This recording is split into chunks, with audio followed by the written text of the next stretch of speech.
Bienvenue, monsieur Djambaydou, dans notre palais. Comme il est écrit devant notre porte, notre mission est d'enrichir les riches et appauvrir les pauvres, parce que de toute façon, ils ne sont que des pauvres. On ne peut en aucun cas permettre à un pauvre de connaître mieux que son destin de pauvre, parce que de toute façon, ils ne sont que des pauvres. À la différence de nous autres, leur vie n'est que misère, souffrance et maladie. Pour cela, monsieur Djambaydou, on a besoin de tes mains et tes oreilles au service de notre système. On exige que tu côtoies ces pauvres malgré leur manque d'hygiène. Trempe ta main s'il le faut dans leur plat commun. Soutire-nous les meilleurs des renseignements. Puisque notre but est de les maintenir dans une vie sans espoir, du père au fils, de la mère à la fille, dans un perpétuel combat sans fin contre la faim. On aimerait les voir cohabiter avec l'inquiétude et l'incertitude jusqu'à ce qu'ils épousent la frustration et la haine. On souhaite voir ces pauvres se déployer dans la dureté et la chérité de la vie pour survivre, jusqu'à ce qu'ils se rendent en fin compte qu'ils sont obligés d'endurer comme les aînés ou partir, parce que de toute façon, ils ne sont que des pauvres. Ils disent que nous avions restauré l'inégalité, l'injustice et la corruption. Mais ils n'ont encore rien vu. Bientôt, le mot confiance ne fera plus partie de leur langage. Le rire et la beauté, ils ne le verront que sur nos visages. Tout moyen d'expression, art, médias et presse écrite ne sera plus que souvenir, parce que de toute façon, ils ne sont que des pauvres. Ils verront leurs proches périr dans les hôpitaux, personne pour les aider. L'un après l'autre, ils trébucheront face à des épidémies qui ne demandent que simple vaccination, parce que de toute façon, ils ne sont que des pauvres. En plus de la peur que nous avons restaurée dans leur cœur, comme des ânes, ils supporteront le poids de notre système.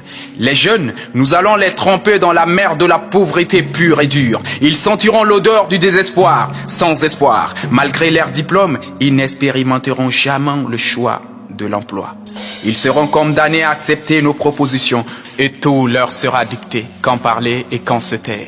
Ils assisteront à nos préférences sans mot dire. Ils se laisseront corrompre sous prétexte que la vie est dure. Ainsi, ils serviront de pions sous nos échiquiers ou faire le choix de partir comme les premiers ou périr parce que de toute façon, ils ne sont que des pauvres. On ne supporte plus le langage pauvre des pauvres, monsieur Djambaydou, qui n'est que pleurs et accusations parce que de toute façon, ils ne sont que des pauvres. Non, Djambaydou, tu n'as pas à t'inquiéter. Ces pauvres ne se révolteront jamais parce qu'ils ne savent pas quoi revendiquer. Quand Sinda faut, Sina il faut goûter Kalahawi. L'industrie minière de ce pays n'est pas leur préoccupation première. Qu'ils soient dominés, trompés ou écartés, ils n'exprimeront jamais leur déception. Ils sont excessivement occupés par des discussions sans intérêt, des rencontres sans lendemain, sans oublier le comment trouver quoi manger. Pour se révolter, monsieur Djambaydou, il faut s'unir, se préparer. Mais ils sont éparpillés, perdus ou dépassés par leurs problèmes de survie. Leur seule occasion de se rencontrer, c'est les fadas des jeunes, les mariages et autres baptêmes. Et même quand ils se révolteront, monsieur Djambaydou, ils se tromperont de but parce qu'ils n'ont pas une vision commune. Bien qu'ils aient un destin commun pitoyable, ils s'en prendront à leurs semblables parce que de toute façon, ils ne sont que des pauvres. L'avenir, c'est nos enfants qui sont dans des meilleures écoles et dans des meilleures conditions. Nos enfants sont nés pour gouverner ces pauvres, parce que de toute façon, ils ne sont que des pauvres.